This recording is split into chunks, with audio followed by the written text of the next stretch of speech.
Oi pessoal, boa noite, como é que vocês estão? Hoje eu tô um pouco cansada, relevem aí essa cara de barraco que eu tô, tá? Mas aí a gente vai continuar nossa aula. Hoje a gente vai falar de um tema bem bacana, que eu tenho certeza que vocês vão gostar. O tema de hoje é sobre ética e transplante de órgãos. Transplante de órgãos é um tema assim que ele é bem abordado na bioética, né? Eu citei isso na aula passada, por ser um tema delicado, né? Um tema ali que está envolvendo vidas humanas, né? E que também exige algumas condutas éticas também nesse procedimento, tá bom? Então, esse vai ser o nosso tema da aula de hoje.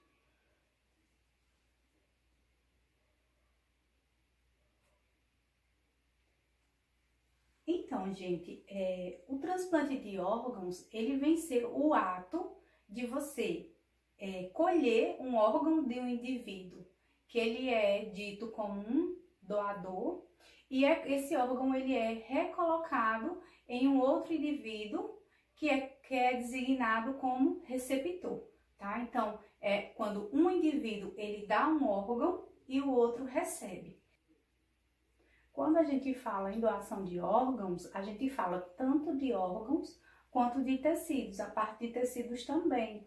Então, por exemplo, a pele, ela também pode ser doada, as válvulas cardíacas pode ser doada, tendões, então assim, cartilagens, então tudo pode ser doado, tá? Então, quando eu falar em transplante de órgãos, eu estou falando tanto do órgão mesmo, né? Coração, rim, pâncreas, etc, né, outros órgãos, como também essa parte de pele e seus anexos, tá? Então, a gente entende que, assim, o transplante de órgão, ele vai ser a última alternativa de tratamento. Então, assim, quando o paciente, ele precisa fazer um transplante de órgãos, quer dizer que é porque não existe mais não há mais nenhuma possibilidade de tratamento, a não ser o transplante. Tá? Então, é quando aquele órgão daquele paciente, ele já não tem mais um funcionamento, certo? Então, precisa ser trocado, né? O órgão que ele tem já não funciona normalmente, ou então não funciona de jeito nenhum, né? Então, aquele órgão ele já entrou em insuficiência e então ele precisa fazer esse transplante, né? Então, geralmente são pacientes, vamos dizer assim, graves, né? Tem um estado geral na maioria das vezes grave, né, e que estão ali precisando daquela doação e que essa doação ela ocorra o mais rápido possível, tá bom? Então, aquele paciente que ele precisa fazer um transplante de órgão é porque o seu órgão ele já tem um dano irreversível, então que não tem mais uma possibilidade de cura, né, não tem mais um tipo de tratamento.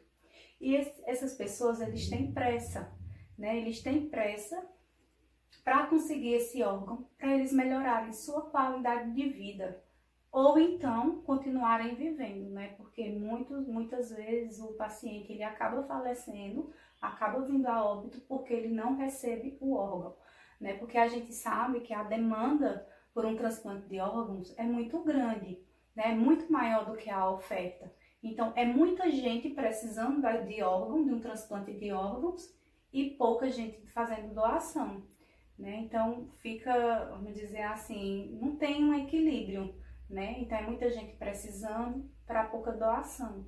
Então isso faz com que muitos pacientes eles venham a óbito sem nem ter recebido o seu transplante.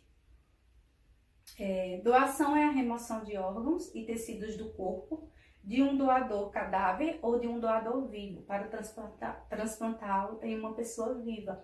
Então, gente, a doação de órgãos ela pode ser feita de duas maneiras, né? Tem a questão que vai de duas pessoas vivas, né? No caso de um doador vivo para um receptor vivo. E tem também a doação que é de um doador cadáver para um receptor vivo, né? Então, existem essas duas formas de doação de órgãos. Então, cada forma de doação tem os órgãos específicos que vão poder ser doados, tá bom? Qualquer pessoa pode doar seus órgãos, desde que não tenha passado por doenças que possam prejudicar o funcionamento do órgão ou alguma doença infecciosa ativa. Então, qualquer pessoa que deseje doar um órgão, ela vai poder, né? A não ser, lógico que existem algumas exceções, que no caso é essa, né? Se a pessoa ela possuir alguma doença infecciosa, né? Infecto-contagiosa, por exemplo, como o HIV, então ela não vai poder ser uma doadora.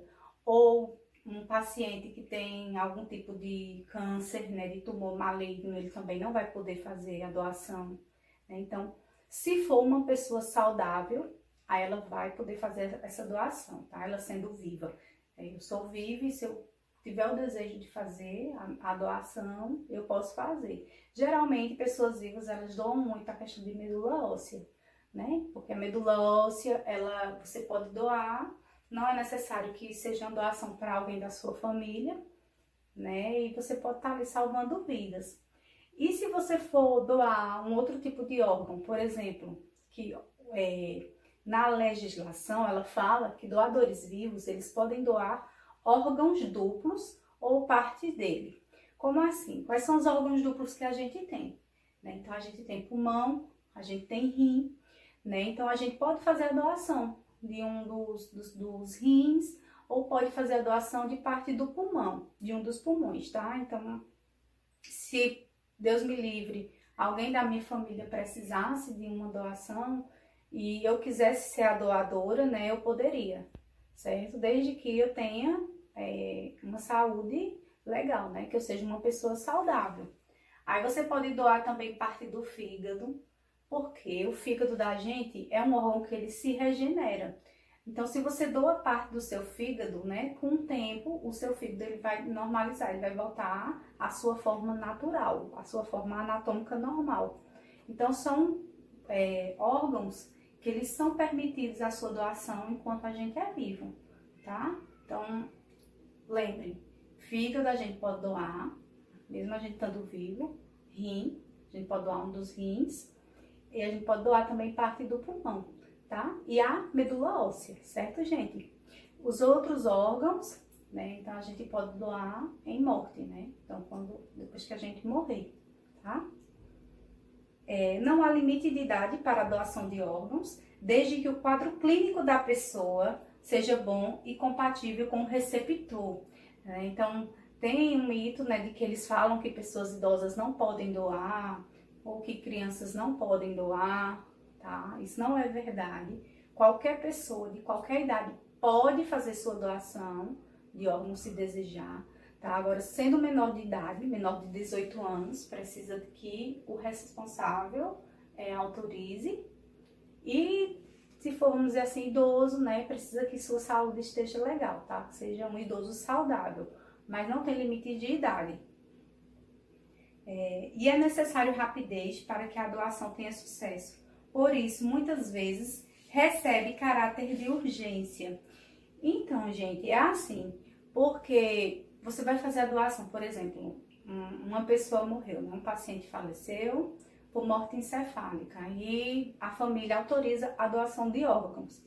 Então, precisa que essa remoção de órgão para fazer o transplante seja feita em tempo hábil. Tá? Por quê? Porque o órgão, ele fica ali em ambiente, vamos dizer assim, tem um tempo que ele, vamos dizer assim, que ele presta, tá? Tem um tempo que ele vai ficar legal para ser recolocado em outra pessoa, para ser transplantado em outra pessoa, tá? Então, por isso que requer, como fala assim, caráter de urgência, para que ele tenha sucesso. Então, assim, por exemplo, um coração e um pulmão, eles são os órgãos mais sensíveis, né? Coração e pulmão são os órgãos mais sensíveis em relação ao tempo. Então, depois que o paciente ele vem a óbito, o tempo de fazer a remoção desse órgão e transplantar naquele paciente que está precisando do órgão tem que ser no máximo de 4 a 6 horas. Não pode passar disso, tá? Senão o órgão, vamos dizer assim, fica inutilizável, tá? Não vai prestar mais. O fígado e o pâncreas, ele pode ser de 12 a 24 horas. E os rins, ele tem um limite maior, né? Até 48 horas, depois que é removido do cadáver, né? Então, o rim foi removido do cadáver, então foi removido da pessoa viva mesmo que doou. ele pode ser transplantado naquele paciente que está precisando em até 48 horas. Tá? Lógico, ele vai ficar lá armazenado, né? Tem todo um protocolo de armazenamento, então tem que seguir aquele protocolo e depois ele pode ser transplantado. Mas o ideal é que seja feito em caráter de urgência, né? Removeu o órgão, que ele seja feito, o transplante seja realizado no mesmo dia.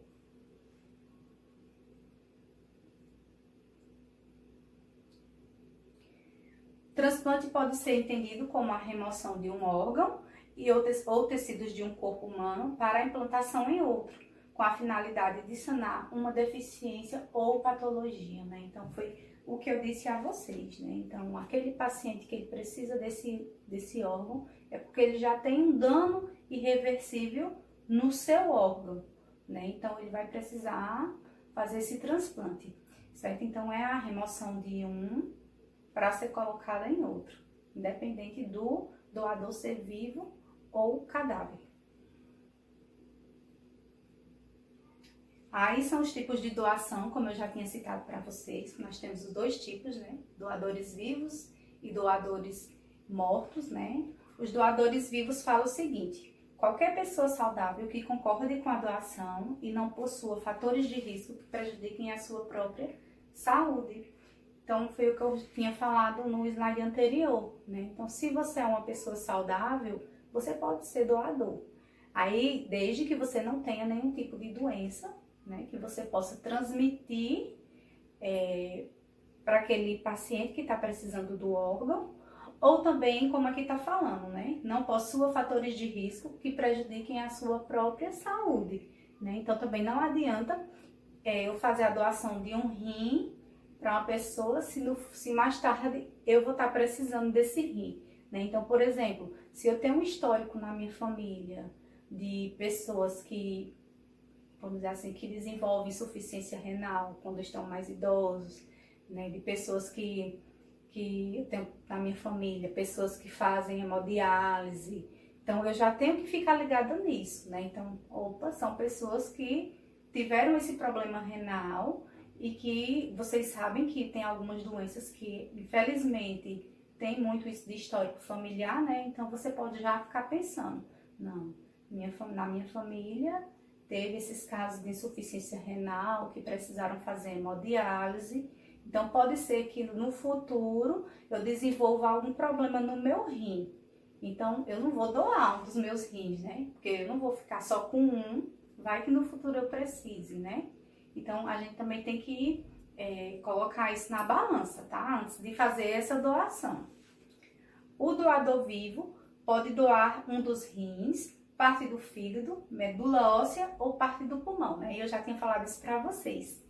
E pela lei, parentes até o 4º grau e cônjuges ou cônjuges, minha gente, não sei. Eu vou dizer cônjuges, né?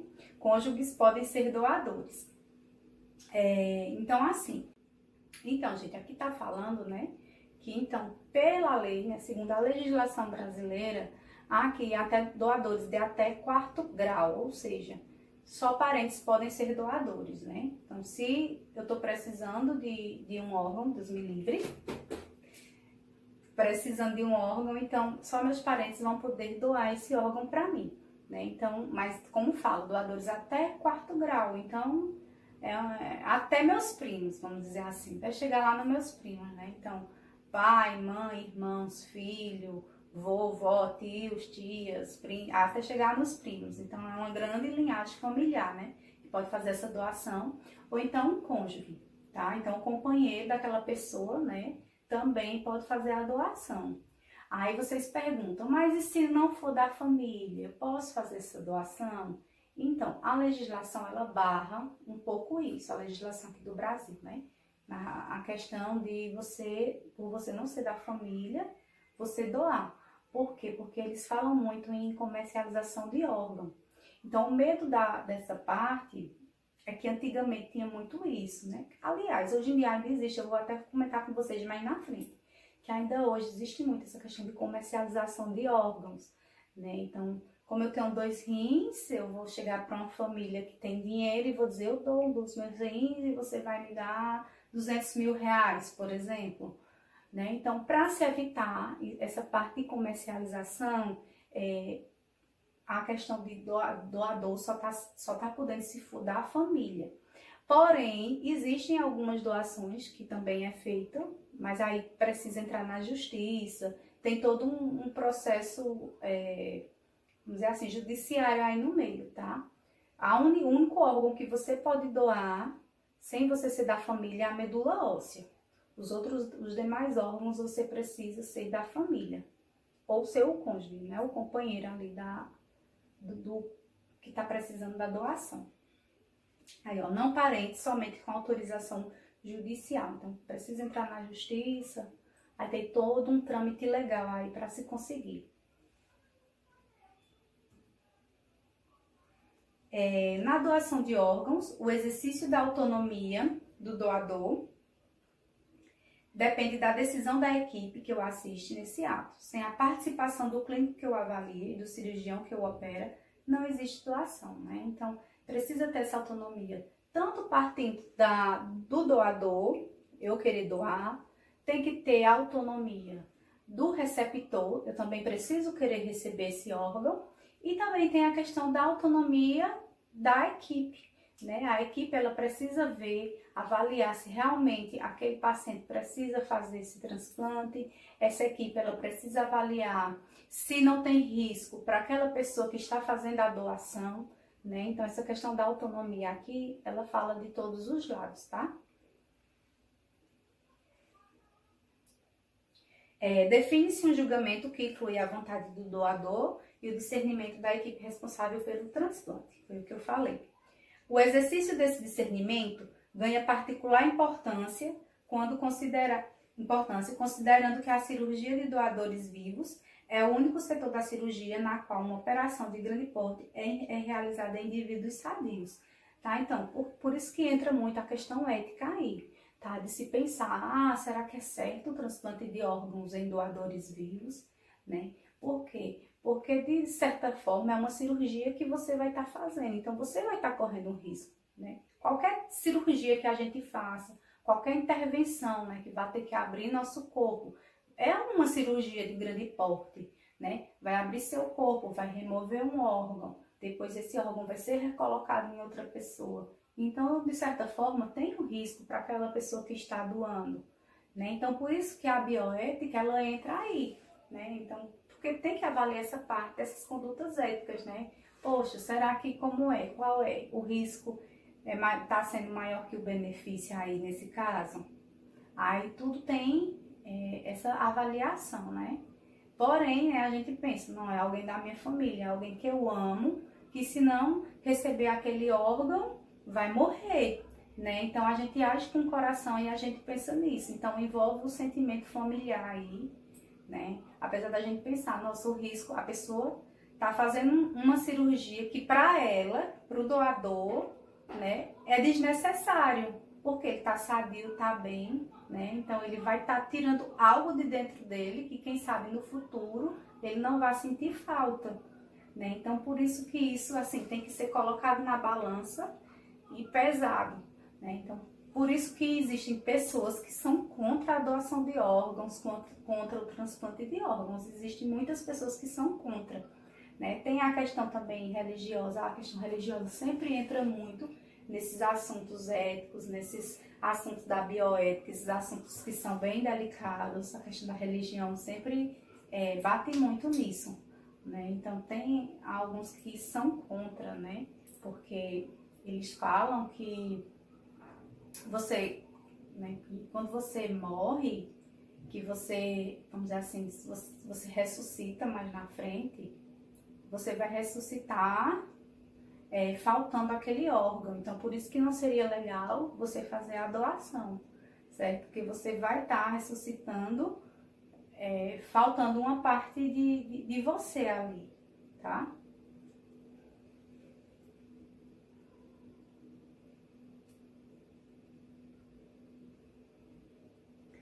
Existem dúvidas sobre a legitimidade ética de realizar transplante com doador vivo, foi o que eu falei, essa parte da ética ali está envolvendo, né, essa polêmica ética. Então, as pessoas que são contra a doação de órgãos, eles falam assim, que que é uma cirurgia de grande porte, sem indicação médica, né? Porque se eu não tô doente, não tem indicação médica, né? Eu sou uma pessoa sadia. E que carrega um potencial de mortalidade e morbidade, ainda que pequenos, né? Então, tem o risco de morte ali. Tem o risco de eu ficar doente depois, né? Então, por isso que muitas pessoas são contra o transplante de órgãos. E quem é a favor fala o seguinte, que não pode negar o direito de fazer a doação em vida, né? Que se você faz se você nega o direito, né, de fazer a doação em vida, estaria abdicando a possibilidade de um transplante a muitos receptores, ou seja, negariam sua sobrevivência, né? Então é aquela pessoa que ela está extremamente doente, que se ela não conseguir aquele órgão, ela vai morrer, ela vai vir a óbito. E se só tem a possibilidade de uma pessoa viva que está ali do lado, que quer fazer a doação, não poder, né? Então aqui fala que é isso, né? Você está negando o direito de uma pessoa viver, né? Quando você nega a realização do transplante, você está negando o direito daquela pessoa viver. O juramento de Hipócrates obriga o profissional a fazer tudo para a cura do doente, né? Então, os médicos, quando eles se formam, eles fazem um juramento que chama juramento hipocrático, né? Que Hipócrates é aquele filósofo, né? Que ele fala, né, que tem que fazer de tudo para dar a vida ao paciente, vamos dizer assim, para dar a vida não, gente, manter a vida do paciente, né? Então, o profissional, ele deve fazer tudo o que estiver a seu alcance para manter aquele paciente vivo, né? Que tem, além de mantê-lo vivo, né, que ele também tem uma boa qualidade de vida. Então, se você não realiza um transplante, você como médico, você é contra a realização de transplante, você também está negando o direito à vida desse paciente. E tem o segundo tipo de doação, que é o do doador falecido, como eu já tinha falado para vocês, o doador cadáver, né? No caso de órgãos de pessoas mortas, são dois os tipos de doadores. O primeiro é o doador falecido após a morte cerebral, né? Que é quando aquele cadáver, aquela pessoa que morreu, ela tem uma morte encefálica, que é o que a gente chama, teve morte cerebral, né? Constatada segundo critérios definidos pela legislação e que não tenha sofrido parada cardiorrespiratória, tá? Então, existe primeiro, no caso dos doadores falecidos, existem dois tipos, né? Eles são subdivididos. A doação de órgãos, elas são divididas em dois tipos. Doador vivo, doador falecido.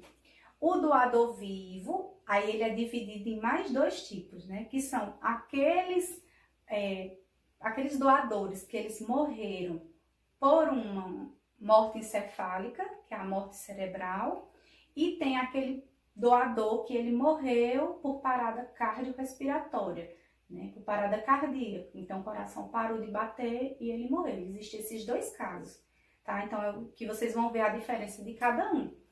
Quando é aquele doador que foi de morte encefálica, né? Então, morte encefálica, como a gente fala, o cérebro é como se o cérebro tivesse morrido, mas os órgãos do corpo ainda continuam funcionando, né? Enquanto ele está usando aparelhos. Então, está usando aparelhos, está mantendo os órgãos funcionando. Porém, o cérebro ali já desligou. Então, eles podem doar. Nesses casos, eles podem doar o coração, os pulmões, fígado, pâncreas, intestino, rins, córneas, vasos, peles, ossos, tendões, ou seja, eles podem doar praticamente todos os órgãos, assim, né? Então, por quê? Porque eles podem doar? Porque, como eu falei, o cérebro morreu ali. Porém, enquanto as máquinas estão ali funcionando, tá mantendo o sistema daquele paciente ali, daquele doador também funcionando, né? Não tá o cérebro, mas os outros órgãos estão funcionando. Então, dá para reaproveitar todos esses órgãos. E o segundo tipo, como eu falei, é o que teve parada cardiorrespiratória, né? Então, ele parou de respirar, o coração parou de bater, por isso que chama parada cardio do coração parou de bater, cardiorrespiratório, ele parou de respirar, cuja morte foi constatada por critérios cardiorrespiratórios, ou seja, o coração parou de bater. Este doador pode doar apenas tecidos para o transplante, tá? Então, os órgãos maiores ele não vai poder doar. Só vai poder doar córnea, vasos, pele, ossos e tendões. E em ambos os casos, a morte encefálica precisa ser confirmada, tá? Então, assim, esse doador que tem a parada cardiorrespiratória, né, o coração parou de bater, ele não vai poder fazer a doação dos órgãos maiores, né? Apenas como eu falei, dos tecidos, né? Das peles e seus anexos. Por quê? Porque depois que o coração para de bater, não há mais fluxo sanguíneo para o corpo, né? Então, parou de bater, o fluxo sanguíneo ali do corpo para. Então, se para, todos os órgãos ali vão morrer também, né? Então, para de ir sangue para o rim, para de ir sangue para o pulmão, para o fígado. Então, aquele órgão ali se torna um órgão morto, né? Então, por isso que no caso de parada cardiorrespiratória, eles não podem ser doados, porque não servem, não tem serventia, eles estão mortos, tá bom? E morte encefálica, né? Então, quando é que a gente pode dizer que um paciente ele teve morte encefálica, né? Quando é seguro eu falar que aquele paciente teve morte encefálica, né? Então, morte encefálica é o seguinte, é quando o cérebro ele para de funcionar. Então, toda a atividade cerebral que existia ali, a questão de circulação sanguínea, né, de atividade cerebral mesmo, não existe mais. O cérebro morreu, certo? O cérebro morreu, porém, os outros órgãos do corpo continuam funcionando. Continuam funcionando por quê? Porque esse paciente, ele sempre está em aparelhos, né? Ele está usando aparelhos. Então, aqueles aparelhos é que estão mantendo o funcionamento dos órgãos do seu corpo, certo? Porém, se desligar os aparelhos, ele vai ter uma parada cardiorrespiratória, tá? Porque, como eu falei, o cérebro ali já está morto, não existe mais nenhuma atividade elétrica nele. Aí, para poder se comprovar essa morte encefálica, né, para, vamos dizer assim, não matar o paciente, aí tem todo um protocolo que tem que ser seguido para confirmação, né, e diagnóstico da morte encefálica, tá bom? Não vai ser também de qualquer jeito, tem todo um protocolo. A Lei 9.434 estabelece que doação de órgãos após a morte pode ser feita somente quando a morte encefálica for constatada, certo? Então, for seguido esse protocolo que eu vou explicar para vocês, que é a única forma de realmente confirmar e diagnosticar que aquele paciente não vai mais acordar, ele realmente morreu, tá? Só tá, como eu expliquei, só tá ali funcionando, seu coração só tá batendo porque ele está ligado às máquinas. Conforme define o Ministério da Saúde, a morte encefálica é a perda completa e irreversível das funções encefálicas definidas pela parada das funções do tronco cerebral. Então, gente, vocês sabem que o nosso cérebro, essa parte do tronco cerebral, é o que faz com que a gente tenha os nossos movimentos, é o que faz com que a gente tenha os nossos sentimentos, a gente sinta frio, a gente sinta fome, né? A gente sinta sono. É o nosso cérebro que faz com que a gente se movimente, que a gente corra, que a gente dance, que a gente levante. Então, assim, o cérebro junto com o tronco cerebral ali, toda essa parte, é o que vai fazer isso no ser humano, né? Que vai fazer tudo isso funcionar. Se isso ali morreu, se não há mais um funcionamento daquilo, né? Então, o paciente vai ficar lá ligado aos aparelhos, vamos dizer assim, até Deus lá sabe quando, né? Porque são os aparelhos que estão mantendo vivo, só que ele não vai mais desenvolver mais nada, ele já não está mais sentindo mais nada, entendeu? Porque tudo está morto ali. Então, é a parada definitiva, irreversível, tá? Ou seja, não tem como voltar a funcionar, morreu, acabou, tá? Que provoca a falência de todo o organismo. Caso a morte ocorra em casa, somente as córneas poderão ser doadas, né? Por quê? Porque morreu em casa, não tem funcionamento de nada ali, né? Então, acabou, morreu, não tem mais funcionamento de nada. Então, apenas as córneas vão poder ser doadas. O resto dos órgãos, eles não tem sangue nenhum, então os órgãos ali morreram junto com o doador. Caso a morte, já li. A declaração de óbito deve ser providenciada e a intenção de doar deve ser feita de forma imediata à Central Estadual de Transplantes, tá? Então é importante que vocês saibam, nessa questão de doação de órgãos,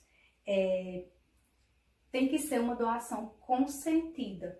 O que seria isso? A família ela precisa autorizar, tá? Ela precisa autorizar. A doação de órgãos ela não pode ser feita de forma nenhuma se a família não autorizar essa doação, viu? Que é o que a gente fala de doação consentida, tá certo? Antigamente, eu não sei se vocês lembram, né, que antigamente, até mais ou menos o ano de 1997 por aí, a doação era que a gente falava doação presumida, né? Então, se você queria ser um doador de órgãos, né, você se apresentava, né, como um doador, caso você viesse a óbito, você teria o desejo de doar os órgãos, e esse desejo ele era colocado em documento. Então, geralmente era a identidade ou então carteira de motorista, né? Então, tinha lá colocado doador de órgãos, doador de órgãos, né? Não sei se vocês lembram disso, que tinha isso, né? Porém, a lei mudou, né? Quando foi em 2001, foi quando eles mudaram e passou a ser dessa forma que eu expliquei para vocês. A família é quem autoriza. Então, por mais que você, em vida, você declare o quanto você quer ser doador, você pode escrever, fazer o que for, não vai ser válido. Hoje aqui no Brasil, na legislação brasileira, a família ela tem que autorizar, tem que ter essa autorização consentida, tá? Então, eu quero que vocês saibam diferenciar isso, tá? Tem autorização presumida, era a que se fazia antigamente, lá em 97, que era aquela que o doador, quando ele estava vivo, né, ele declarava que queria ser um doador, né, e era colocado lá em documento. Porém, não é válido mais, tá? Hoje tem que ser a doação, autorização consentida, tá bom? Lembrem disso, viu?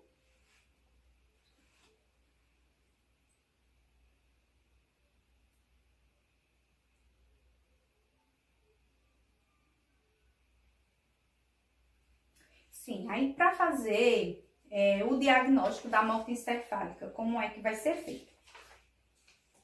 O diagnóstico, tá falando assim, para a confirmação do diagnóstico da morte encefálica, são necessárias 2 avaliações, mais exame complementar, realizadas por médicos diferentes, né? Então, vai ter que ser seguir um protocolo. Vão ser realizadas 2 avaliações nesse paciente que faleceu, que teve morte encefálica, né? Então, eles têm que diagnosticar, né? Eles primeiro tem a suspeita, aí depois eles têm que fazer o diagnóstico, que é a confirmação de que realmente teve aquela morte encefálica.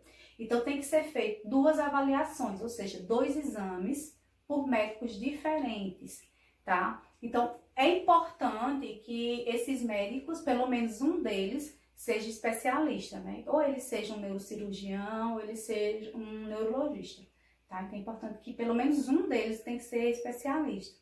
Então, um faz a avaliação e depois de um tempo o outro faz também essa avaliação. Então, é importante que vocês saibam que essa avaliação primeira da segunda, o intervalo, né, de avaliação entre uma e outra, ela vai, assim, se o paciente, quanto menos idade aquele paciente que veio a óbito, né, que foi declarada a morte encefálica tiver, quanto menor idade tiver, mais tempo tem que ser o intervalo entre a primeira e a segunda avaliação, tá bom? Geralmente, a avaliação vai ser de 6 até 48 horas, pode ser nesse intervalo, tá? De 6 horas até 48 horas. Então, os médicos eles vão decidir o intervalo que eles vão dar de uma avaliação para outra, tá? E nessa avaliação, eles vão ver reflexo, né, do paciente, ver se eles vão estimular esse paciente para ver se eles vão apresentar algum tipo de reflexo. E também tem que ser feito um exame complementar, né? Então, é feita essas 2 avaliações, como eu falei, por 2 médicos, e depois ainda é feito um exame complementar. Aí esse exame, ele pode ser feito entre as duas avaliações, né? Primeiro faz a avaliação, o exame, depois a segunda avaliação, ou então a avaliação pode ser feita depois, ou depois o exame pode ser feito depois das duas avaliações, tá? Então tanto faz, não tem uma ordem, uma sequência, tá? Ela pode ficar entre ou pode ser depois, certo? Então vão existir alguns exames e eles vão fazer uso desses exames para fazer a avaliação, tá? Então tem o Doppler transcraniano, que é onde eles vão ver lá se está tendo fluxo sanguíneo no cérebro, porque o paciente, quando ele tem morte encefálica, não existe fluxo sanguíneo nenhum, certo? É como se o fluxo que tivesse no cérebro ali acabasse. Aí quando eles fazem esse Doppler transcraniano, é tipo como se fosse um ultrassom do crânio ali, do cérebro. Aí eles vão ver que não tem nenhum tipo de circulação ali, tá? Então é como tá morto mesmo o cérebro, certo? Então não tem nenhum tipo de fluxo sanguíneo, certo? Tem também o eletroencefalograma, que é um outro exame também que é muito usado, o eletroencefalograma, né? Então é como o eletro mesmo do coração que a gente faz, como o eletrocardiograma, do mesmo jeito. O eletrocardiograma não tá lá, né? Quando você vai fazer, não fica mostrando lá as ondas, né? PQRS, tudo lá direitinho, as ondinhas. Então, do mesmo que aquelas ondinhas ali mostra que há uma atividade cardíaca, né? Então, no eletrocefalograma é do mesmo jeito. Vão medir lá, olhar as ondas que tem no cérebro. Então, quando você tem um cérebro em funcionamento, vai apresentar umas ondas. E se o paciente ele está em morte cerebral, não vai ter onda nenhuma, né? Vai apresentar só vamos dizer assim, uma linha reta. Tá? Então, tá dizendo ali que tem a morte cerebral.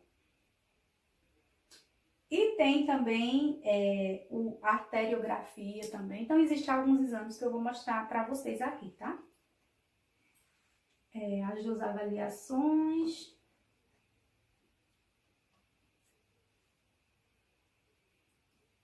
Ficou muito embaixo. É realizado por um terceiro médico entre a primeira e a segunda prova clínica ou como a terceira prova. Isso eu já expliquei para vocês. Pronto, minha gente, ó, um diagnóstico. Eu não sei se vai dar para vocês verem aí de casa. Porém, quando vocês forem ver os slides, vocês vão ver de pertinho, né? Então, aqui é um dos exames, né, que é feito também, que é a angiografia cerebral, né? Então, a angiografia, ela vai mostrar ali todas as artérias, as veiazinhas que tem no cérebro, certo? Vai ver todo o fluxo sanguíneo dali. Olha como é quando é normal, não sei se dá para vocês verem, né? Então, tem vários vasos, vários, assim, espalhadinho, né? Parece um monte de teinha de aranha, assim, espalhados por todo o cérebro. Quando o paciente ele tem a morte cerebral, né, aquele indivíduo ele tem a morte cerebral, você não vê nada aqui, não apresenta nada de fluxo sanguíneo, certo? Vocês vão ver de casa, bem de pertinho, vocês vão ver a diferença de um cérebro com funcionamento e um cérebro sem fluxo cerebral nenhum. Então, quando eles fazem a avaliação e fazem esses exames complementares, que eles detectam que não há fluxo sanguíneo, que não há atividade nenhuma, não há atividade elétrica nenhuma, né? Então, aí é constatado realmente que o paciente ele teve morte encefálica, tá? Então, é importante dizer para vocês que quando a equipe ele já tem uma suspeita de que aquele paciente teve morte cerebral, ele já tem que contar para a família, né? Então, eles vão chamar a família, contar que está em suspeita de morte cerebral, que eles vão precisar realizar a avaliação, né? Explicar tudo direitinho para a família, certo? E depois de comprovado, aí eles falam para a família novamente, né? Fala que realmente foi comprovado. Mas é muito importante que eles falam antes de realizar os exames. Fale que está tendo a suspeita, que essa família ela já esteja ciente, né? De que esse paciente ele pode ter, vamos dizer, tido a morte cerebral realmente. E também é importante que a equipe, ela já pode até começar a conversar com a família, né? Fazer que a gente fala que é uma entrevista, que é feita com a família, para saber, né, se possivelmente eles poderiam fazer essa doação de órgãos. Porque quanto antes eles saberem que a família ela vai autorizar, já é uma forma de eles já irem se preparando, né, para a doação, tá? Então tem que ser conversado, lembrem disso também, que tem que ser conversado com a família antes do diagnóstico total, do diagnóstico certinho ali. Só na suspeita já tem que ser contado para a família. E daí você já pode até começar a conversar. Ou então, se preferir, né, falar sobre a doação de órgãos, pode ser feito também depois, tá? Depois de realmente comprovado. Porém, é mais interessante que seja feito antes, né?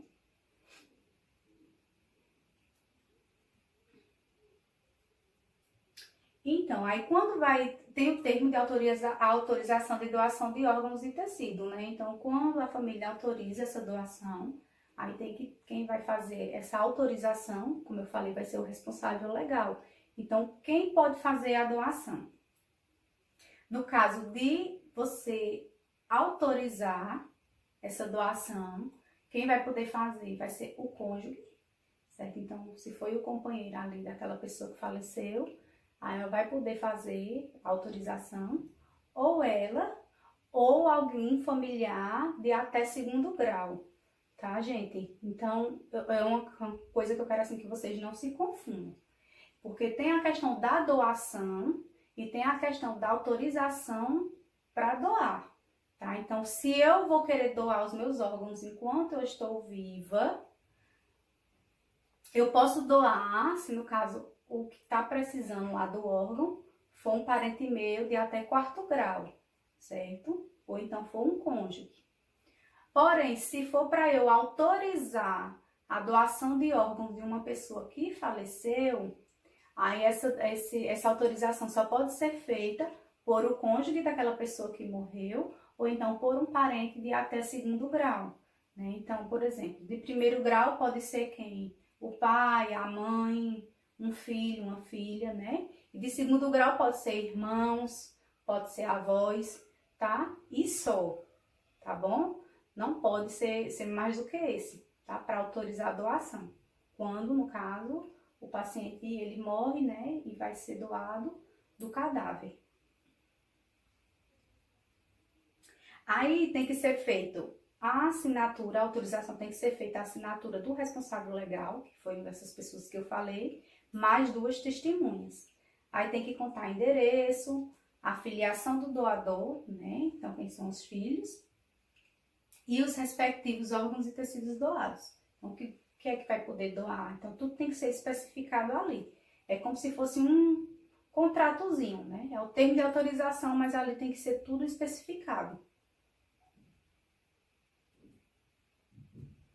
Aí nós temos o Sistema Nacional de Transplante, porque funciona da seguinte maneira, né? Detectou um doador, um possível doador, né? Então o doador teve a morte encefálica confirmada, a família autorizou, então esse Sistema Nacional de Transplante ligam para ele e lá eles já vão começar a preparar a equipe para poder fazer a remoção do órgão para depois fazer o transplante. Então, eles vão ter que começar a procurar quem é que vai ser também o receptor, quem é que vai receber aqueles órgãos, né? Então, tem todo esse sistema nacional, né? Tem toda uma organização ali de fluxo. Então, quem são as primeiras pessoas que estão na lista, quem são as pessoas que estão precisando mais, que são aquelas pessoas que têm a maior gravidade, né, de saúde, vamos dizer assim, estão ali na lista. Então, eles vão ver tudo isso. Ver a questão de se há compatibilidade também, porque tem isso também da questão de compatibilidade, né? Tem que ver a questão do tipo de sangue, né? Tem que fazer uns exames complementares, então tudo tem que ser feito e quem realiza toda essa parte aí burocrática é o Sistema Nacional de Transplantes. Aí aqui fala assim, que na doação em vida é possível escolher o receptor dos órgãos. Já para a doação após a morte, nem o doador, nem a família podem escolher quem vai receber o órgão, tá? Então, se eu tô doando em vida, eu tô escolhendo a quem eu vou doar, né? Eu posso escolher. Se eu vou doar para alguém da minha família que tá precisando, certo? Porém, se for de um doador morto, aí já tá falando. Se for um doador morto, eu não posso escolher, né? Alguém morreu e eu tô autorizando a doação, eu não vou saber, para quem foi esse órgão, tá? Então, não pode escolher. Do mesmo jeito que o receptor, ele também não pode escolher de quem vai receber, né? O receptor será o próximo da lista única de espera de cada órgão ou tecido, definida pela Central de Transplantes, né? Então, foi o que eu falei. Então, tem todo um fluxo aí nessa parte do sistema. Então, sempre tem a ordem, né? Então, eles vão escolhendo pela ordem e pela gravidade daquele paciente. A posição na lista é determinada por critérios como tempo de espera e urgência de procedimento, né? Foi o que eu acabei de falar. E para determinar a compatibilidade entre doador e receptores, são feitos exames laboratoriais. E tem essa questão de compatibilidade, né? Então, são feitos esses exames, né? Então, a questão do tipo de tipagem sanguínea, né? Qual tipo de sangue, AB, O. Então, é feito esse exame e tem outros exames também que são feitos lá, exames de proteína, vários exames para ver se os genes daqueles doador e receptor, né, vai combinar e vão ser compatíveis. Depois de confirmada a morte encefálica, a família autoriza a doação e após um receptor compatível ter sido localizado, a retirada dos órgãos para o transplante é feita em um centro cirúrgico, como em qualquer outra cirurgia, por equipe de cirurgiões autorizada pelo Ministério da Saúde e que sejam treinados para esse procedimento. Então, gente, depois que é feito, né, a morte encefálica, a família autorizou, então a remoção do transplante, o ideal é que essa remoção seja feita no hospital em que aquele paciente faleceu, tá? Para não ter que estar transportando aquele paciente que morreu para outro lugar. Então, o ideal é que seja feito ali. Se tiver centro cirúrgico, vai ser feito naquele local, a remoção. Faz a remoção lá e o órgão é levado até onde está o paciente que vai receber, tá bom? Aquele órgão. E outra coisa que eu esqueci de falar para vocês, no diagnóstico da morte encefálica.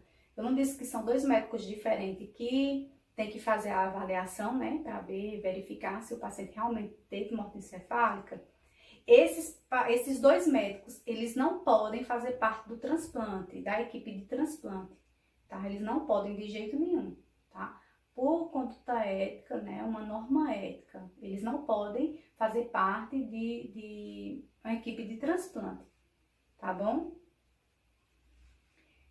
Na sequência, o corpo é recomposto e liberado para a família para a realização do velório, né? Então, é importante que vocês saibam que o corpo daquele paciente doador, né, ele vai ser totalmente recomposto, tá, minha gente? Tem muita família que ela não deixa doar, fazer a doação do seu ente querido, né, que faleceu, porque eles têm medo do corpo ficar desfigurado.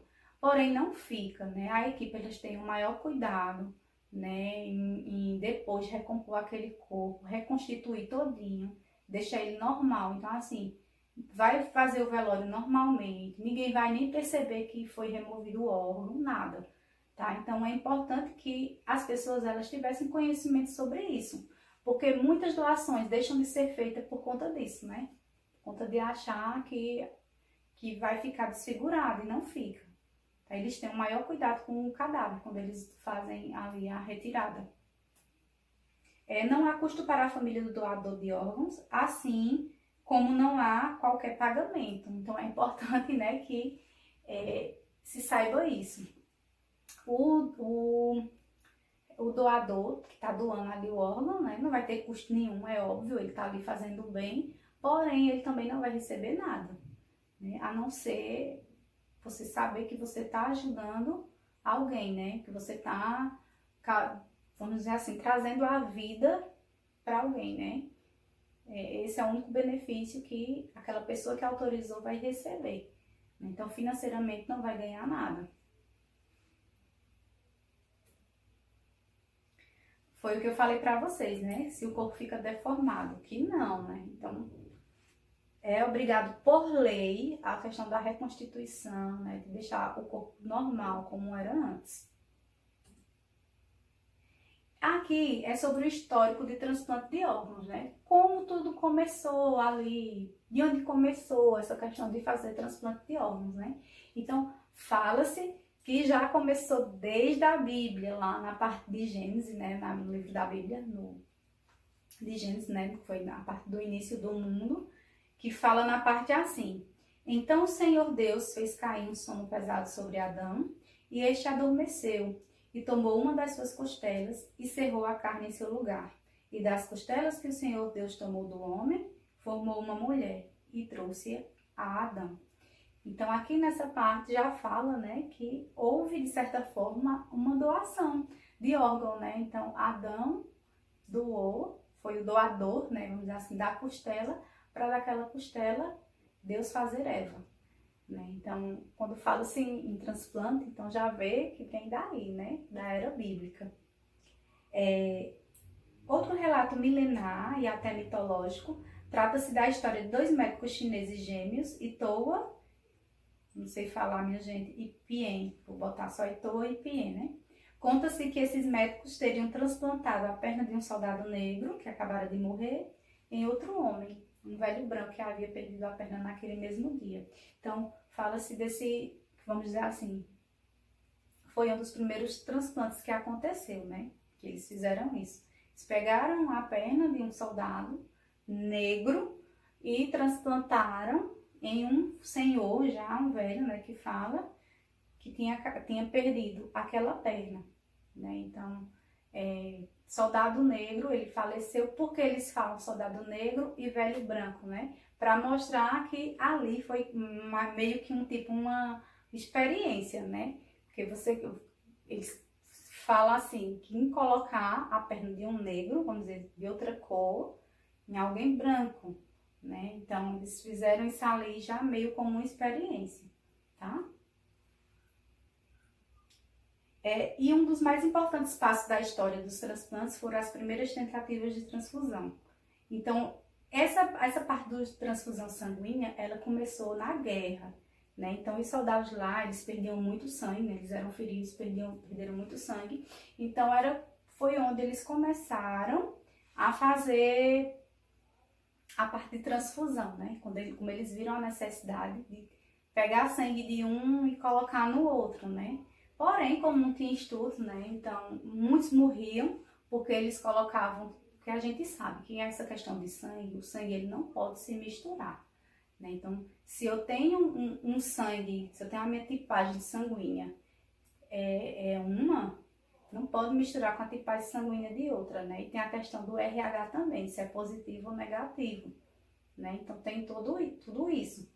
E lá não, eles não tinham esse conhecimento, né? Então misturava muito sangue, então esses pacientes acabavam morrendo, esses soldados das guerras, né? Mas aí foi um marco importante para essa parte de transplante, né? Porque iniciou-se dali essa questão de doação de sangue. As primeiras tentativas de transfusão de sangue foram sem sucesso, até a descoberta dos diferentes tipos de sangue e suas múltiplas compatibilidades ou incompatibilidades, né? Que foi o que eu falei, a gente não tinha um conhecimento disso, de tipagem sanguínea, então o sangue era tudo misturado e eles acabavam morrendo. Falam que foi nesse período que propiciou o surgimento dos bancos de sangue para a armazenagem dos mesmos, né? Então, os hemocentros começaram aí, desde essa época aí da guerra, né? 1914 a 1918. Foi onde começaram-se os primeiros hemocentros, né? Que eram os bancos de sangue.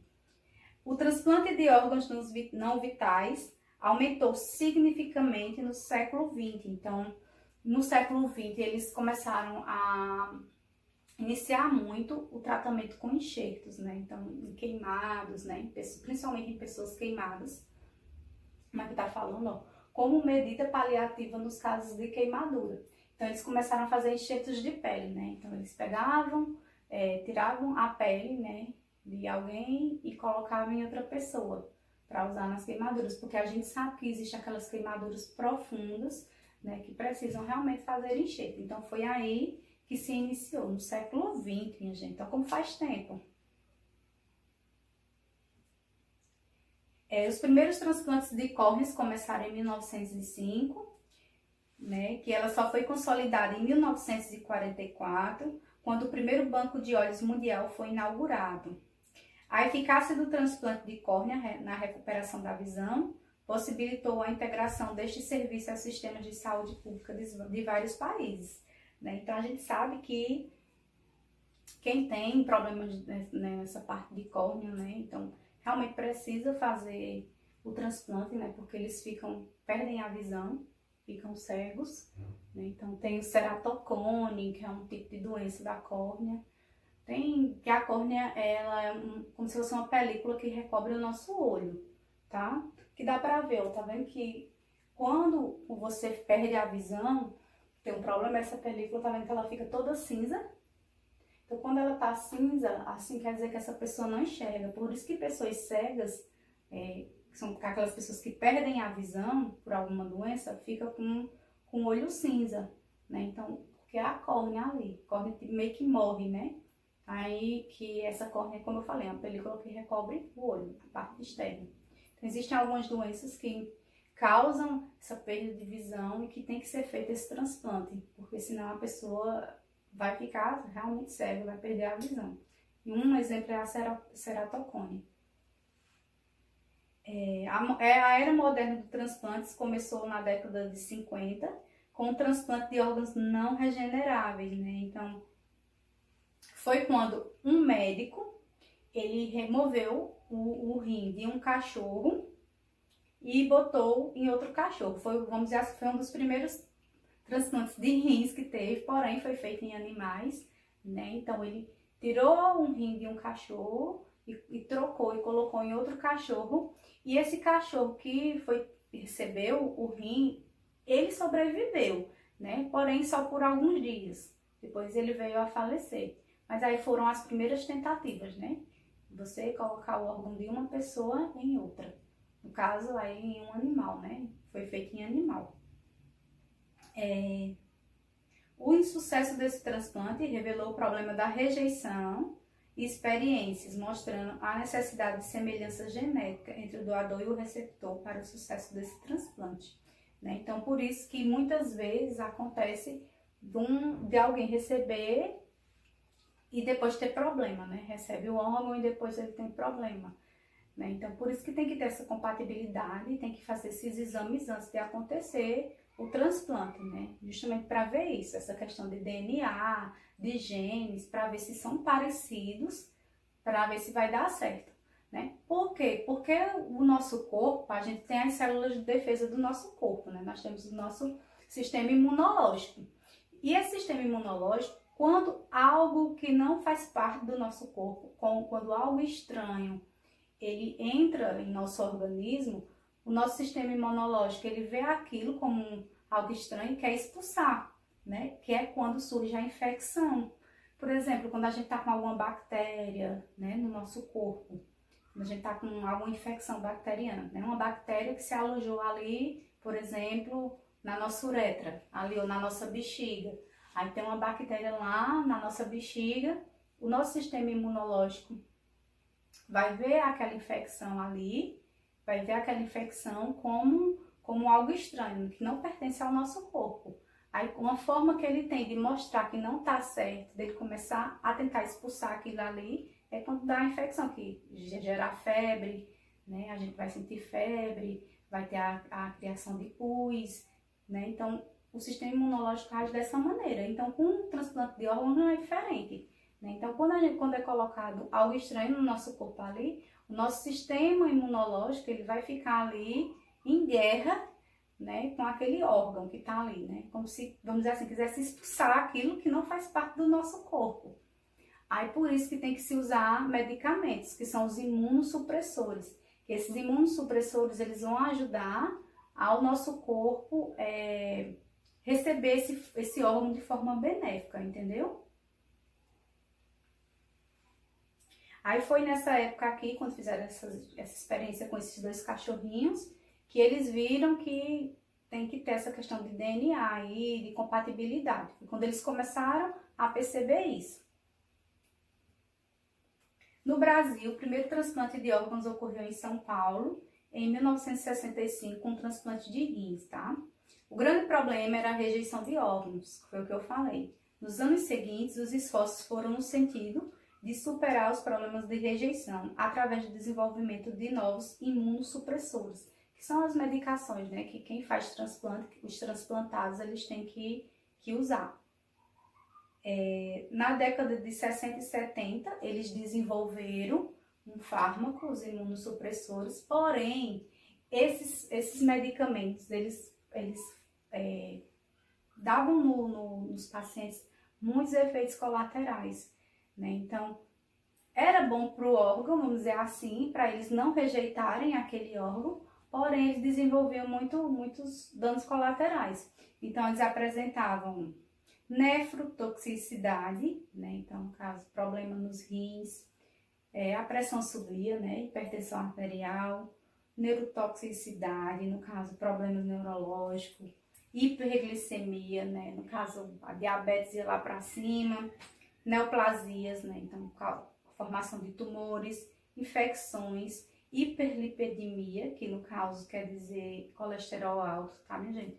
Toda vez que vocês ouvirem essa palavra, hiper quer dizer alto, né? Lipidemia é dizer grande quantidade, né? Quantidade alta de lipídios. Lipídios quer dizer gordura, tá? Toda vez que você ouvir a palavra lipídio é gordura. Então, hiperlipidemia quer dizer níveis elevados de lipídios e gordura no sangue. Então, que é o que a gente chama de colesterol alto, tá? E hiperpotassemia, né? Que é o nível elevado de potássio no sangue. Então, eles criaram essas medicações, porém ainda tem muitos efeitos colaterais, então não estava dando certo. E em 83 foi quando eles criaram uma nova droga, que essa droga é utilizada até hoje, que é a ciclosporina, tá? Então, essa ciclosporina é um imunossupressor que ele vai ajudar, né, aquele paciente transplantado não rejeitar o órgão que ele recebeu. E na década de 80 também surgiu novas drogas também, aí a ciclosporina continua, né, que no caso 1983 que eu falei primeiro, né, década de 80 embaixo, é a mesma coisa, o mesmo período. Então, e também outra medicação, que é o tacrolimus, certo? Então também é um imunossupressor e hoje ainda é usado também, viu, minha gente, até hoje. E também foi criado o Belzer, ó a palavra aqui, ó, Belzer, tá? Belzer, ele é um líquido que é onde os órgãos, eles são armazenados, tá? Certo? Eles são conservados. Então, quando faz a remoção do órgão naquele paciente que faleceu, naquele paciente que faleceu, ou um outro doador vivo, né? Então, fez a remoção do órgão, precisa transportar, então ele vai ser colocado dentro desse líquido, certo? Do Belzer. Então, ele é como se ele fosse um líquido para conservar esse órgão, certo? Estes avanços permitiram obter resultados encorajadores nos transplantes do rim, coração, fígado, proporcionando uma sobrevida de até 80% em 2 anos aos pacientes transplantados. Então, tudo graças a esses imunossupressores, esses medicamentos, né, que ajudam o corpo a não rejeitar. Então, se essas medicações não tivessem sido criadas, até hoje ia estar sendo feito os transplantes, porém, muita gente ia falecer por conta de órgão rejeitado.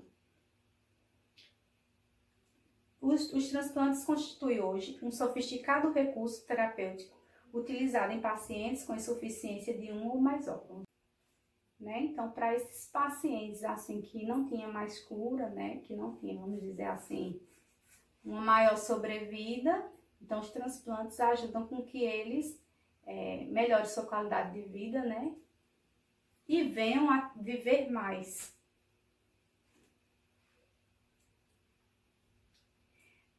Os não doadores, que são o que eu tinha falado mais no comecinho da aula, né? Quem é que não pode doar, mesmo que queira, quem é que não pode doar, né? Ser doador em vida, quando está vivo. Então, pacientes portadores de insuficiência orgânica, né? Então, tem algum problema ali em algum órgão do seu corpo, tem algum problema no rim, tem algum problema no fígado, então não vai poder doar. Enfermidades infecto-contagiosas, né? Como eu falei, em HIV, né, alguma IST, sífilis, alguma doença que seja infecto-contagiosa, não pode. Portadores de neoplasias malignas, cânceres, né, doenças degenerativas, usuários de drogas, pessoas sem documentos de identificação. Gente, é importante saber disso. Se é uma pessoa que não tem documentação e aquela pessoa faleceu, só que não tem como você identificar quem é aquela pessoa, quem é aquele indivíduo, não pode doar. Mesmo que ele tenha morte encefálica, que ele tenha todos os órgãos ali que serviria para outra pessoa, não pode haver transplante, não pode haver doação, certo? Por quê? Porque se é uma pessoa que ninguém sabe quem é, não tem como a família autorizar, certo? Então, por isso que é proibido. Como na legislação fala que a doação ela só é permitida se houver a autorização da família, nesse caso ali, se é alguém que você não consegue identificar, não vai ter como alguém autorizar, não é isso? Então é proibido, né? Então no caso, se, não sei, acontece de algum morador de rua, né? Alguém desse assim, que aconteça algo na rua, essa pessoa falece ali, leva para o hospital, ou então passa mal na rua, leva para o hospital e no hospital ele chega a óbito. E é possível ter órgãos ali para doar, porém não pode fazer o transplante, tá? Só se aparecer alguém para identificar essa pessoa e autorizar. E menores de 18 anos, certo? Então, menores de 18 anos podem doar? Pode, porém o responsável tem que autorizar. Então, crianças, até crianças podem fazer doação. Porém, o adulto, o responsável por essa criança, por esse adolescente, por esse de menor, tem que autorizar. E os fundamentos éticos legais, né? Então, aqui a gente fala sobre a legislação mesmo brasileira em relação ao transplante de órgãos. A Constituição Brasileira de 88, que ela foi criada em 88, né, nossa Constituição Federal, ela diz lá no artigo 199, diz assim: a lei disporá sobre condições e os requisitos que facilitem a remoção de órgãos, tecidos e substâncias humanas para fins de transplante, pesquisa e tratamento, bem como a coleta, processamento e transfusão de sangue e seus derivados. Então aqui, nesse parágrafo aqui da Constituição, né, nesse artigo, aqui é quando ele está oficializando o transplante de órgãos, né? É quando o Brasil, a legislação brasileira está autorizando o transplante de órgãos de forma legal, certo? Então é legal fazer o transplante de órgãos aqui no Brasil. E aqui no finalzinho fala, né? Sendo vedado todo tipo de comercialização. Então não tem essa de querer vender meu rim, querer vender parte do meu pulmão, querer vender parte do meu fígado, não, certo? É extremamente proibido comercialização de órgãos, tá? Da cadeia, tá, gente?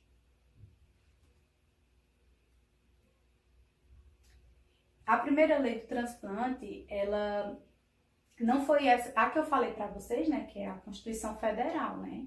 Então, mas a primeira lei dos transplantes, ela foi realizada, né? Ela foi elaborada em 68, né? Então, 20 anos antes da Constituição, né? Que a Constituição ela foi em 1988. Então, ela foi conhecida como Lei do Transplantes, que foi quando ela já autorizava o transplante. Ela fala assim, no artigo 1º: a disposição gratuita, órgãos e partes do corpo humano, post-mortem, quer dizer, após a morte, para fins terapêuticos e científicos, é permitida na forma desta lei. Ou seja, aqui nessa lei, que foi a primeira lei que foi criada sobre transplantes, foi quando ela houve autorização, né, para se fazer transplantes de forma gratuita, você poder doar, porém aqui fala após a morte. Então, nessa lei aqui, nessa época, você só poderia ser doador caso você estivesse morto, certo? Então, se você fosse um doador vivo, como hoje acontece, você não poderia fazer a doação, tá? Aqui só podia após a morte. E a retirada para fins a que se refere o artigo anterior deverá ser precedida da prova incontestável da morte, né? Então, lógico, tem que ter a morte encefálica. Aí depois, em 97, foi criada uma outra lei que ela fala assim: dispõe sobre a remoção de órgãos, tecidos e partes do corpo para fins de transplante e tratamento e dá outras providências. Essa lei, ela já é mais específica para essa parte de transplante, tá? Então, no artigo 1º, fala assim, ela vai repetir algo que estava na lei que eu acabei de ler, porém mudou um pouquinho, ó, prestem atenção. A disposição gratuita de tecidos, órgãos e parte do corpo humano em vida ou post-mortem, para fins de transplante e tratamento, é permitida na forma desta lei, certo? Então, tá vendo aqui? Em vida ou post-mortem. Vocês lembram que na lei anterior, né, a lei de 68, lá falava que só post-mortem, só após a morte. E aqui não, aqui já tá autorizando você fazer a doação em vida também, tá? Aí aqui é um decreto de 2017, certo? Que esse decreto, ele veio para normatizar aquela lei que já existia, aquela lei que eu acabei de ler, né? O primeiro artigozinho dela. Então, esse decreto é como se ele viesse assim, para complementar, para completar, deixar ela mais completinha. Aí ela fala, no artigo 1º, ela fala a mesma coisa que falava na outra lei, né? Que a disposição gratuita e anônima de órgãos, tecidos, células e partes do corpo humano, certo? Então fala que tem que ser de forma gratuita quando você faz a sua doação, para a utilização em transplantes, enxertos ou outra finalidade terapêutica, tá? Então, é como eu falei, aqui é um decretozinho, que ele vai estar bem mais completo do que aquela lei, porque ele já veio para isso, para completar aquela lei. Aí a gente vai ver alguns artigos dele. No caso, aqui é na parte que fala sobre a doação após a morte. Aí ele fala, no artigo 17, ele fala assim: a retirada de órgãos, tecidos, células e parte do corpo humano poderá ser efetuada após a morte encefálica com o consentimento expresso da família. Então, aqui está falando exatamente o que eu já expliquei para vocês, né? Que essa doação, essa remoção de órgãos, ela só deve ser permitida se a família autorizar, certo? Consentimento expresso da família, tá bom? Que é a autorização consentida. E aqui, no parágrafo 1º, ele fala assim, que o diagnóstico de morte encefálica será confirmado com base nos critérios neurológicos definidos pelo Conselho Federal de Medicina, né? Então, pelo aquele protocolozinho que eu expliquei para vocês lá no começo, né? Precisa de dois médicos diferentes, que não podem, que são médicos que eles não vão participar do transplante, tá? Então, tem que seguir tudo aquilo que eu já expliquei para vocês. No parágrafo 3º, os médicos participantes do processo de diagnóstico deverão estar especificamente capacitados e não poderão ser integrantes das equipes de retirada de transplante, que eu acabei de falar, né, minha gente? No 5º, caso a família do paciente solicite, será admitida a presença de médico de sua confiança no ato de diagnóstico da morte encefálica. Certo? Então, no caso, a família ela tem o direito de levar o médico dela, né, na parte de diagnóstico, certo? Vão fazer as avaliações no paciente para ver se realmente teve morte cerebral. Então, a família ela tem o direito de enviar o médico de confiança dela, tá? Para estar ali junto na hora da avaliação.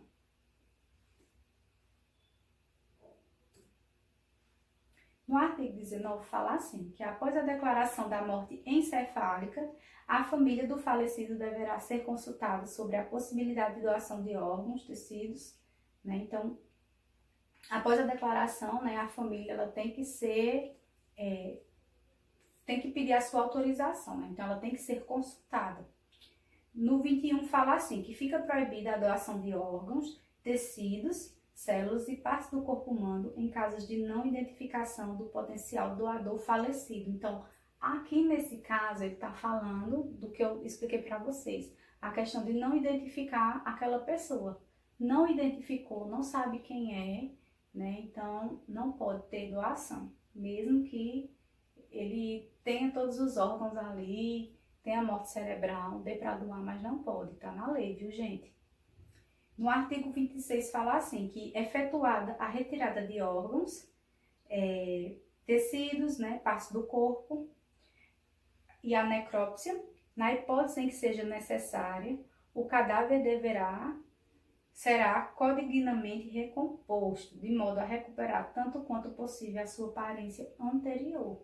Né? Então, é a questão de recompor todo o corpo, né, daquele doador, como eu já tinha explicado para vocês. Né? Vai ser entregue à família todo reconstituído, né? O corpo todo reconstituído, né? Que não vai nem dar para perceber que foi feita doação. No artigo 20, parágrafo 1º, fala que a autorização deverá ser do cônjuge, que eu já falei para vocês, né? Do companheiro ou de parente consanguíneo de maior de idade e juridicamente capaz até o 2º grau e firmada em documento subscrito por 2 testemunhas presentes à verificação da morte, né? Então, tudo que eu já disse a vocês, né? Então, só quem pode autorizar a doação de órgão do falecido, né? Ou o cônjuge ou companheiro, que tem que ser comprovado que realmente é o companheiro, tá? Ou um parente de até 2º grau. E que essa autorização, ela deve ser, né, assinada na presença de 2 testemunhas. Né? Então, o que eu falei até agora, nessa parte aqui do decreto, foi sobre a doação em morte e da doação em vida. Né? O que é que esse decreto fala de mais importante? Qualquer pessoa capaz, nos termos da lei, poderá dispor dos órgãos, tecidos, células e partes de seu corpo para serem retirados, para fins de transplante, enxerto, em receptores de cônjuges, companheiros ou parentes de até 4º grau. Então, se eu quiser doar, eu posso doar até alguém, né, que seja da minha família em até 4º grau, ou então ao meu companheiro. As doações entre indivíduos vivos, não relacionados, dependerão de autorização judicial, né? Então, se eu quero doar, eu não tenho nenhum parentesco com essa pessoa, mesmo que seja meu amigo, né? Mas aí tem que entrar na justiça para isso, tem que ter autorização judicial, né? Com exceção da medula óssea, como eu já tinha falado.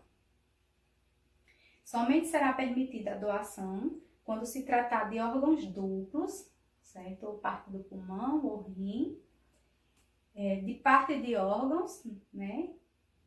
Parte do pulmão, parte do fígado, tecidos, células e parte do corpo, cuja retirada não impeça o organismo do doador continuar vivendo sem risco para a sua integridade, né? E não represente grave comprometimento de suas aptidões vitais e de sua saúde mental, e não cause mutilação ou deformação inaceitável, tá, gente? Então, assim, é mais tudo aqui, esses artigos estão falando mais tudo do que eu já disse a vocês, né, no começo. No artigo 29, fala que o doador especificará em documento escrito, firmado por 2 testemunhas. Então, eu sou doador vivo, né, e vou querer doar o meu órgão, eu vou ter que assinar também um documento escrito e tem que ter 2 testemunhas também, tá? Então, eu vou ter que especificar o tecido ou o órgão, a parte do corpo que eu vou doar. Tenho que colocar o nome da pessoa que vai receber o meu órgão e a qualificação e o endereço dos envolvidos, né? Então, o que é que a gente é um do outro e qual é o endereço da gente. Então, tudo isso tem que ser especificado ali naquele documento. E 2 testemunhas têm que assinar também. Antes de iniciar o procedimento, a doação poderá ser revogada pelo doador a qualquer momento. Então, se eu quiser desistir, mesmo que eu já tenha assinado, autorizado e tudo, se eu quiser desistir, eu posso desistir, viu, minha gente? Tá? Antes da doação, eu posso desistir a qualquer momento, se eu quiser. Né? Então, aqui o transplante no Brasil, né? Então, aqui fala que o número de candidatos a transplantes em lista de espera sempre cresce, né? Então, como eu falei, a demanda vem aumentando muito, porém a doação não é tão grande, né? Então, assim, é o grande desafio do Brasil, essa questão de doação, né? Porque vai aumentando a lista dos que precisam. Então, o ideal era que fosse aumentado as doações, né? Para diminuir essa lista, né? Porém, é o contrário. Quanto mais tempo passa, mais a lista aumenta. E essa questão de doação, infelizmente, não é tão grande. Apesar que o governo, ele vem aí ele sempre faz propagandas, né, para doação de órgãos, para incentivo de doação de órgãos, né? Porém, como eu falei, ainda é um tabu para muita gente, né, essa questão de doação.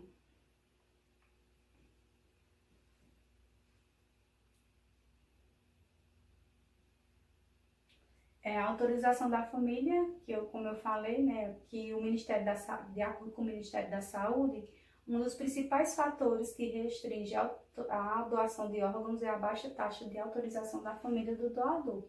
Por isso que não existe tanta doação. As famílias, elas ainda ficam com medo, né, de doar. Dados mostram que cerca de metade das famílias entrevistadas não concordam que sejam retirados órgãos do parente falecido para doador, né? Então, normalmente, é como eu falei, essa questão do medo, né, de deixar desfigurado. Então, o Ministério da Saúde, ele fala da importância das pessoas que querem ser doadores, né, já expressar esse desejo para a família. Né? Então, em vida, né? Enquanto você está vivo, expresse o desejo que você quer doar e tudo, para quando acontecer de você vir a óbito e você ter condição de você doar, a família autorizar. Né? Então, o Ministério da Saúde, quando ele faz campanha geralmente trabalhando isso, né? Seja um doador e estimulando você a falar para a sua família que você deseja isso. Pelo fato, né, de que aqui só faz, né, se a família autorizar. Aqui fala sobre os principais motivos de recusa da família. Então, por que a família recusa a doação dos órgãos do familiar? Aqui são as principais. O desconhecimento do destino dos órgãos, né? Então, ele não sabe para onde é que vai, quem é que vai receber. Né? Muitas vezes eles pensam que esses órgãos vão ser vendidos, né? Então, tem todo esse medo assim por trás. Dúvidas sobre a morte real do doador, apesar de haver confirmação da morte cerebral. Então, às vezes, eles têm medo, né, de, vamos dizer assim, matarem aquela pessoa só para conseguir os órgãos. Entendeu? Às vezes, eles têm medo disso. Medo que os órgãos sejam utilizados com fins lucrativos, né, questão de vender, como eu falei. Crença de que ao transplantar um órgão, também se transplante alguma característica do caráter do espírito do doador, né? Então aí entra a questão religiosa, né? A questão mística. Fato de pertencer a algum grupo religioso ou social que não admita a doação de órgãos. Alguns grupos religiosos também vetam a transfusão de sangue. Então, como a gente falou, não foi na aula passada, na nossa live, sobre a parte de transfusão sanguínea, né, testemunhas de Jeová. Então, existem algumas religiões que realmente proíbem, né, eles não veem com bons olhos essa questão de doação, de transplante, né, de recebimento de órgãos.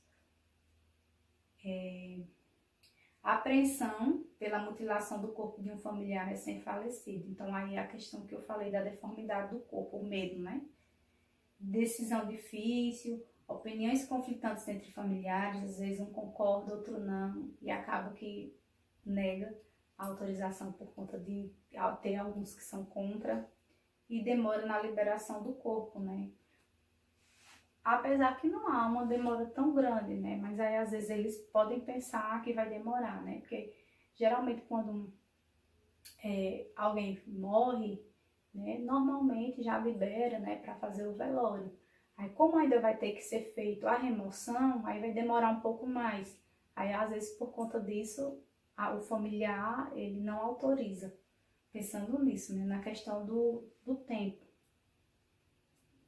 Então, como ser um doador de órgãos? Como eu falei para vocês, né? Então, é o que o Ministério da Saúde, ele prega, ele preconiza, né? Então, ele faz em campanha. Então, se você deseja ser um doador de órgão, você já tem que falar para a sua família, trabalhar isso com a sua família, né? Expressando o seu desejo de doar quando você falecer.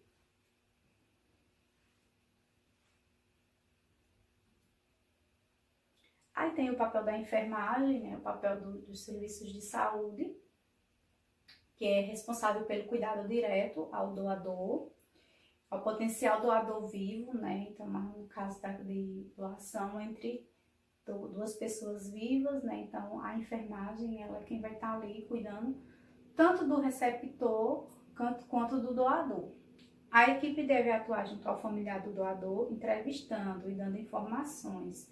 Então a parte da entrevista, né? Como eu falei para vocês, quando se faz o diagnóstico da morte cerebral, então vai ser feita a entrevista com a família, né? Então vai falar com a família para ver se essa família autoriza essa doação. Então geralmente quem conversa com ele vai ser a equipe da enfermagem junto com a equipe médica, né? Vai tentar conversar ali com aquela família. Às vezes o assistente social entra também e vão ali tudo, faz tipo uma entrevista, uma reunião ali para ver se essa família autoriza, esses familiares autorizam, tá? Considerar a liberdade e consciência do familiar do doador, respeitando a dor da perda do ente querido naquele instante em que tomar a decisão. Então, se o familiar ele não quer de jeito nenhum, então não tem por que também ficar insistindo, certo? Como disse, respeitar a dor do familiar, né? Então, você vai conversar. Quando você vê que aquela familiar não quer, então você também não pode ficar insistindo. Você vai tentar mostrar os benefícios, né, da doação, mas não insistir, respeitar a dor. Né? Então, existe também uma resolução na Constituição, né, que fala que, na Constituição Federal de Medicina, que fala assim, que em setembro de 2004, desde 2004, que concede autorização ética para o uso de órgãos ou tecidos de anencéfalos para transplantes, mediante autorização dos pais. Então, aqueles bebês anencéfalos, né, que a gente sabe que eles nascem, mas com pouco tempo de vida, eles vão falecer, né, porque eles nascem sem uma parte do cérebro, sem o funcionamento do cérebro.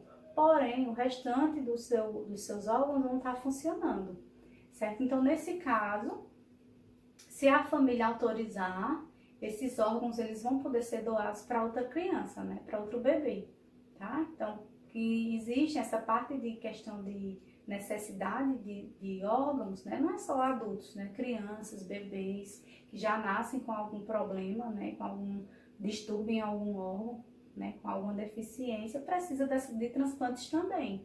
É bem menos, né? Mas tem também. Então, nesse caso, se os pais autorizarem, pode ser feita a doação de órgãos, tá?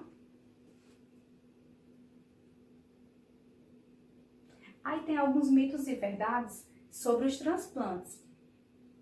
O mito que eles falam, que médicos no setor de emergências não se esforçam para salvar um doador de órgãos, né? Então, que é mito, né, minha gente? É mentira. Que a verdade é o quê? Que se um paciente está doente ou ferido, a prioridade número 1 é salvar sua vida, né? Então, a doação de órgãos somente será considerada após sua morte e após o consentimento da sua família, né? Jamais um profissional de saúde, só porque ele sabe que aquela pessoa que está ali que é doador, é um futuro doador de órgão, aí vai deixar morrer por conta disso? Não vai, né, minha gente? Isso é mito. Os ricos são transplantados primeiro. Gente, também isso não existe, essa questão de quem tem dinheiro, tá? Então, a lista é igual para todos, né? O sistema lá de transplantes, eles vão colocando a lista, ali o nome na lista. Então, não tem essa, quem tem mais dinheiro vai se beneficiar, vai receber o órgão primeiro, né? Então, a verdade disso é assim, que quando se está na lista de espera, o que realmente conta é a gravidade de sua doença e o tempo de espera. São selecionados por compatibilidade com o doador. O procedimento é feito por um programa de computador seguro que impede fraudes, certo? Então, não tem isso de quem é rico vai ser atendido primeiro, não. Vai receber o órgão primeiro, não, tá? Idosos não podem ser doadores. Mito, né? Vocês lembram que eu falei que qualquer pessoa em qualquer idade pode ser doadora, né? Desde que sejam pessoas saudáveis, sem doenças. No 4, para ser um doador, é necessário deixar por escrito em um documento, né? Então, como eu já disse a vocês, que isso já caiu por terra, né? Antigamente era assim, hoje em dia não é mais. Então, para ser um doador, só basta a família autorizar, certo? E que seja algum parente de até 2º grau, ou cônjuge. A doação deixa o corpo deformado? Não, né, gente? Eu já falei isso, né? Que o corpo ele é entregue quase por igual, né? Como foi iniciado, né? Então a doação de órgão não vai desfigurar o corpo. A doação de órgão beneficia uma única pessoa. A doação de órgão pode beneficiar muitas pessoas, dependendo do tanto de órgãos que vai ser doado, né? Então, para aqueles pacientes de morte encefálica que pode ser doado quase todos os órgãos, né? Então, ó, quantas pessoas não vão ser beneficiadas, né? Pelo menos 10 pessoas, né? Vão ser beneficiadas. Após a doação de órgãos, o corpo precisa ser sepultado em caixão lacrado. Não tem isso, minha gente. Após a doação de órgãos, o corpo vai ser velado normalmente, vai ser sepultado normalmente. Então, do jeito que o familiar quiser. Vai ser enterrado em cemitério ou vai ser cremado, certo? Não tem essa de caixão lacrado não, porque o corpo não vai ficar desfigurado. Quem recebe um órgão de uma pessoa passa a se comportar como falecido. Nada a ver, né, minha gente? Pelo amor de Deus, não é porque eu recebi um órgão que eu vou ter a característica emocional daquele doador, né? Não tem nada a ver isso. É possível que um paciente em morte encefálica volte a viver? Claro que não. Uma vez que o cérebro morreu, né, uma vez que parou toda aquela atividade cerebral ali, aquele fluxo sanguíneo que tinha ali no cérebro, é irreversível, tá? Então já era. Não tem como um paciente voltar. E eu posso vender o meu rim, né? Então, como eu já falei, essa parte de comercialização de órgãos, né, aqui no Brasil, ela é proibida, tá? Porém, existem aí alguns países que existe essa comercialização. Inclusive aqui no Brasil, gente, não sei se vocês já assistiram, tem até um filme que fizeram, meio que a história é baseada em fatos reais, é porque eu não tô me recordando o nome do filme agora. Que é um filme que foi gravado aqui no Brasil mesmo, lá na Amazônia. Tem até alguns atores brasileiros que participaram, porém esse filme é estrangeiro, né? Mas teve alguns atores brasileiros que participaram também, foi gravado aqui. Que era falando disso, da comercialização de órgãos aqui no Brasil em turistas, em pessoas que vêm de fora. Então, se eu lembrar, eu falo pra vocês na aula, vou ver se eu consigo lembrar. Já assisti, passou algumas vezes na Globo eu assisti. Então, se eu lembrar, eu falo pra vocês o nome do filme, pra se alguém tiver interesse de assistir, né? Procura aí no YouTube ou em algum aplicativo e assiste, viu? Então, essa parte de comercialização de órgãos é bem mais comum do que a gente imagina, né? Porém, é extremamente proibido, né? Aqui, ó, a Constituição Federal e a Lei dos Transplantes proíbem qualquer tipo de comercialização de órgãos e tecidos, né? Então, a doação precisa ser altruísta, ou seja, eu desejo fazer o bem para aquela pessoa. Então, eu estou doando para fazer o bem, tá? Nada de ser motivado por bem financeiro, tá bom? Aí aqui fala, né, que na Constituição Federal, tá? Como que ela fala sobre essa parte de comercialização de órgãos. A lei disporá sobre as condições e os requisitos que facilitem a remoção de órgãos, tecidos e substâncias humanas para fins de transplante, pesquisa e tratamento, bem como a coleta, processamento e transfusão de sangue e seus derivados, sendo vedado todo tipo de comercialização. Tá? Então, a Constituição Federal já fala aí que é vedada a sua comercialização, certo? Então, é proibido. Vai doar, tem que ser de coração. Bom, e nós finalizamos nossa aula de hoje, tá? Como eu disse a vocês, é um tema bacana, é um tema que, pela bioética, às vezes é bem visto por algumas pessoas, outras pessoas são contra, né? Eu não sei qual é a opinião de vocês, até porque esses temas assim delicados, cada um tem a sua opinião particular, né? Então, cada um tem a sua opinião. Mas eu espero que vocês tenham gostado, né? A aula não foi para ser debate polêmico, foi mais assim para vocês conhecerem a lei, né, em relação ao transplante de órgãos, porque como vocês vão ser da área da saúde, né, vocês precisam estar cientes de tudo que acontece, né, na lei em relação a isso, a parte da saúde mesmo, porque transplante de órgãos é uma área da saúde, né, então por isso que eu quis trazer esse tema para vocês, tá bom? Então, é como eu falei, não é para tornar polêmico, para debate, não, é mais para conhecimento mesmo, vocês saberem, né, como que funciona todo esse trâmite de transplante de órgãos, tá bom? Espero que vocês tenham gostado e a gente se vê sábado, tá? Tchau, gente. Boa noite.